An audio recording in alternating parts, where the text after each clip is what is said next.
GST, the sensation that has gripped our nation since its launch. We at Surya News are here to find out how the state of Telangana fared in its first month. We are here to interview Principal Secretary of Commercial Taxes, Mr. Somesh Kumar, I.A.S.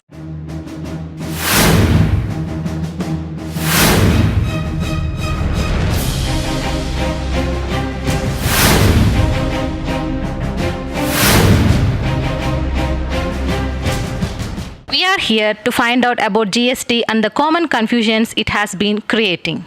Firstly, what is goods or services taxes? See, the GST, which is known as Goods and Services Tax, is a major tax reform. If we have to say, it is one of the biggest tax reforms in the country, and this is something which is going to change the way we do business. It is going to change the whole economy of India. It will make in India possible. It is an indirect tax, which means that everything that we buy, everything that we consume, it may be a good, it may be a service, we have to pay tax. And we have been paying tax earlier also, but all these taxes were multifold. And they were also in different state, different rates. So it was leading to a lot of confusion. Actually, goods and services tax simplifies the whole tax structure. And this is the beauty of this thing. Since when was GST in the pipelines? See, GST was in offing since 2000. So almost 17 years. But real thrust came some 10 years back, and that is the time when the concept was almost formalized. But since then, number of discussions have happened, number of times it was attempted by various political parties, but unfortunately it has taken very long. But last couple of years it has been moving very fast, and we are very fortunate that such a major reform is happening in front of us, which is going to change the entire country. Okay. What impact does GST have on the present state of affairs? See, GST actually means that the taxes will come down. It also means that the entire nation is becoming one common market. There is no borders. There is nothing which is happening which will stop anybody from doing business. Earlier, everywhere you went, there was a different tax. You saw huge queues, kilometers of vehicle parked, trucks and lorries parked, because they had to go and get some clearances, they had to put in a stamp, and all that was leading to so much of wastage. All that will now become history, and country will move fast on the economic development path. What state taxes have been cancelled out by GST? See, there were a number of taxes, like we had VAT, we have entry tax, we have entertainment tax. So almost central government and state government put together, more than actually 17 taxes have been removed. Similarly, you'll be surprised to know that 23 cesses which were also removed. So totally it means that almost 40 cess or taxes have become one tax, which is known as GST. What is dual GST and why is it needed? See, GST basically, in a country like India, which is federal, where central government had certain powers, state governments had certain powers, we needed a dual GST. And the other country which is big is actually Canada. So after Canada, we are the country who have introduced this. In most other countries, it is single GST, because there is only one economy, there is only important the central government is there. But here, the state government and central government both are there, and therefore we had to put GST in a dual form, and that is known as, one is known as CGST, which is central GST, and the state, which is known as SGST. And what happens here is the whole, anything which is collected gets divided into two parts. One goes to the central government, the other goes to the state government.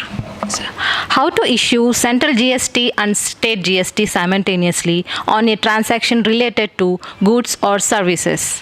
See, it is very simple. Actually, you don't have to bother about it. So once, suppose something happens within the state, you go to a cinema hall, or you go to a restaurant, you eat there. So immediately they will have to issue a tax invoice, which commonly we call it as a bill. So you will get the bill. There if you see, there will be total, suppose if you eat in a restaurant, it is 18%. Once you have 18%, 9% of the tax goes to the central government and 9% goes to the state government. So it is a very simple matter. When it is involving one state and another state, it is known as IGST. The whole money goes to IGST, and the state where the consumption takes place, there is where this money is actually going, and half goes to the center. So it is very simple. There is no confusion about it. How will India get benefit from GST? See, as I said in the beginning, GST is something very, very powerful. First thing is that we will all benefit. You have already seen the many costs have come down. You saw the cars are cheaper. Similarly, you find many of the food grains are out of GST. Similarly, you find that many cosmetic etc. rates are also coming down. So various items of common use which has come down significantly. So that is the first thing, that the cost will come down because there is no tax on tax. The second major thing is that it will help economy to grow. Ease of doing business will become a reality, and we can very easily do large scale kind of businesses. People will not get confined into one country and another. So those kind of things will happen in a very fast manner. Similarly, a lot of evasion which was taking place, the zero business which was happening, they will all come down. That is the beauty of GST. Sir, who determines the taxes to be imposed under GST? See, it is the Parliament actually has given power to the GST Council. The GST Council is headed by the Union Finance Minister and all the Finance Minister or representative of the states. Some minister is member here. So these people together, they decide what should be the rate, and it is a very simple and efficient system where you had seen that it was realized that the fertilizer rate is very high. So on 30th of June, suddenly the government decided, the GST Council decided that the rates are high, and they took decision overnight, and the rates were reduced for the benefit of the farmers. What benefits does GST avail to small-scale taxpayers? See, all the small-scale taxpayers, who are, first of all, earlier if you saw the case of Telangana, 7.5 lakhs annual turnover people were in VAT. Now this limit has increased to 20 lakhs, which means all the people who had annual turnover from 7.5 lakhs to 20 lakhs, they are out of GST. This is the first thing. The second thing is 20 lakhs to 75 lakhs, they are known as part of composition scheme, which means that they will have very simple accounts. They will pay tax once in a quarter, and they will pay only 1% if they are traders, 2% if they are manufacturers, and 5% if they are hoteliers. Are temples included in GST? See, temple as such are not part of GST, but suppose if they do activities which will attract tax, suppose if they are selling something, if they are providing rooms which are more than 1,000 rupees, if they provide some special kind of services, that becomes taxable. Otherwise, temple as such or any religious activity is not taxable. What happens when purchase of goods is from unregistered dealers? See, if there is some unregistered dealer, actually in a normal course it is nothing, but certain items are there which are very important for the economy. Such items are put under what is known as reverse charge. So suppose you buy cotton from somebody, the person who purchases has to pay tax. Or suppose a small truck driver is there, he is using his lorry to transport something, so he is unregistered, but the person who is availing his service, he is registered, so he will collect the tax, and this is known as reverse charge. It is an important mechanism to control zero kind of businesses. Why are textile traders opposing GST? That problem is also solved yesterday, and most of the textile dealers have also come under this. Already, ready-made garment was part of VAT or taxation. Even textile was part of taxation because there was something known as central excise. But many other dealers who are in the field and all, they were not part of the VAT or any other taxation. So they have been saying that we have been so far out of taxation, please give us, keep us out, don't put under GST. But now things have changed. Actually, if you don't put taxation on, say, textile, it is going to become a problem, and that is very important, because if you don't put it, then we cannot compete with countries like China, etc., who will dump textile at a very low cost, and this will become a problem. Is there any tax concession under GST? Yes, many items have been kept out of GST. They are known as exempted services or goods. Suppose education is not taxed. Health is not taxed. Similarly, large number of food grains, they are not taxed at all. So these are the various things which government thinks is important, some programs, etc., that also has been exempted. So the whole idea is to not to tax poor people and common people. What are the benefits of registering in GST? See, once you register in GST, the first thing is that you don't pay tax. The person who buys, he pays tax. And you only get the benefit of all these things. You get ITC claim, means you get input tax credit. And that is what is the beauty of GST, and I think everybody should get it, because that will help you to grow. You will also get bank loan, because your entire history of economic transactions of taxation is recorded, which is very important. Was our old system was failing us? So it is not a question of failing, it was working well, our taxes were growing, all these problems, there was no major problem. But if you want India to become a superpower, if you want India to grow, it is very important that we should have, this kind of a system where entire country is economically one. We got freedom in 1947, but economically we got unified on 1st of July 2017 when GST came. State government contractors are worried about the effect GST will have on unpaid dues. What's your comment on this? See, there is no need for anybody to worry. Yes, there will be, when you do such a major reform, there will be certain people who will get affected, and obviously there are people who have got affected. The contractors are worried a lot, because they think that what is going to happen. It is very simple. The new tax rate has come into being, which means instead of 5% VAT, now the taxes have become 18%. But that does not mean that they will undergo problem. It is a very clear policy of the government. It is also written in the tender conditions that whatever additional taxes are put will be borne by the government. But here I should also add that though additional from 5 it became 18, but also you are not getting earlier ITC, which is input tax credit. Now new system has come in where you are also going to get some tax benefit. So whatever is the due to you plus tax minus ITC will be what will be paid to you. So they need not worry. In addition to that, our Chief Minister has also written to the Prime Minister and Finance Minister requesting that status quo may be maintained, or if nothing else, the tax rate for government contracts is lower down. Should government agencies also register with GST? It depends upon what type of business they do, but most of the government people, when they pay, they have to have certain DDO codes, because they will have to do tax deduction at source, which is very important, and I am sure that most of them are doing that. Should we pay central excise tax for now? See, all other taxes, as I said, other than some other things, all taxes like central excise, VAT, etc. have been abolished. So this tax won't be there. With the fertilizer prices flying high, many people believe that GST is not useful for farmers and small businesses with no IT machinery. What is your view on that?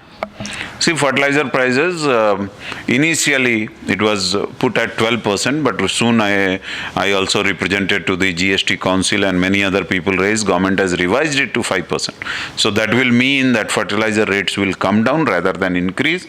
And you need not have to have a big IT setup to do such kind of thing. It is as simple. You can download an app to upload your GST returns, and you also have GST Suvidha providers in small towns also.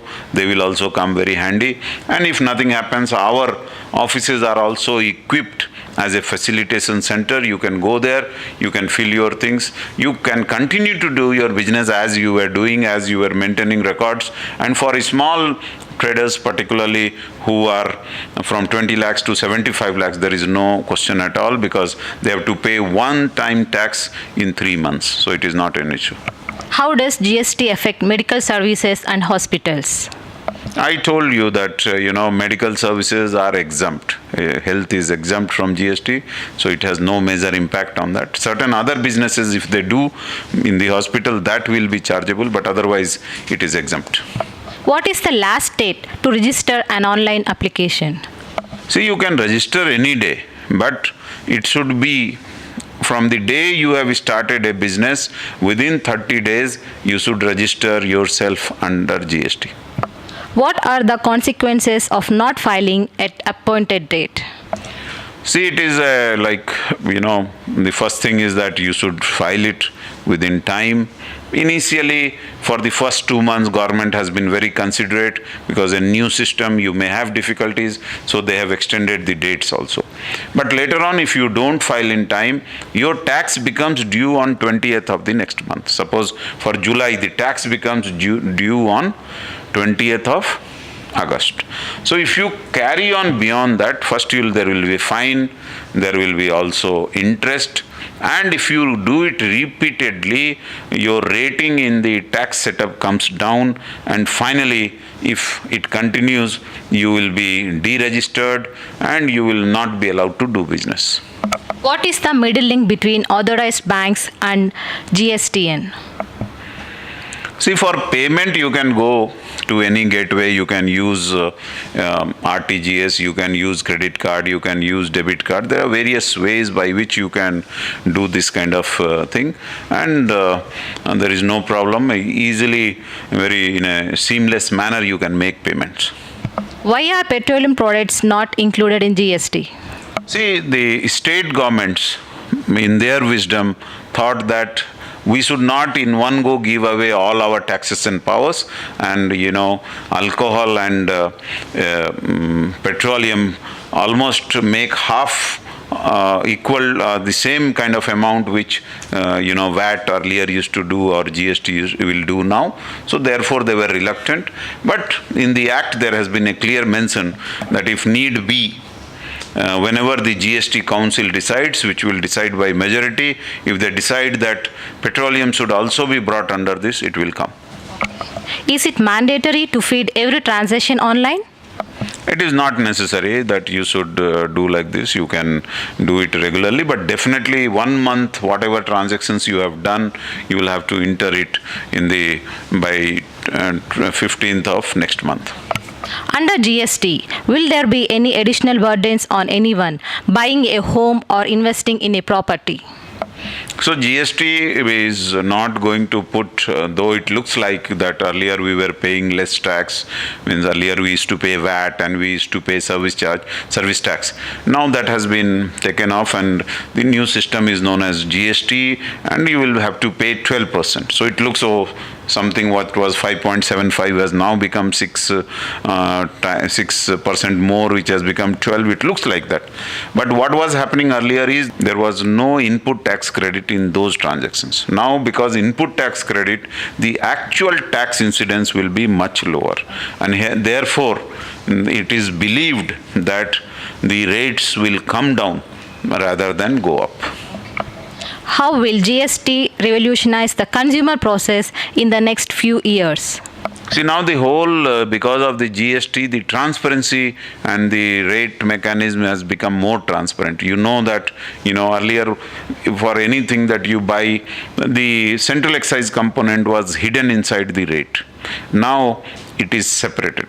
So you know that, okay, this is the item and this is the tax I'm paying, which brings more transparency, which brings more awareness among the consumers. And this is going to really help us to make things better, and consumers will, once they become aware, they will be able to take correct decisions, and frauds, etc., will come down. Thank you so much for your time, sir. Thank you very much. It was very helpful to us and our viewers. Hope this interview has cleared some of your doubts and illusions about GST. Reena for Surya News. Please like, share and subscribe for more.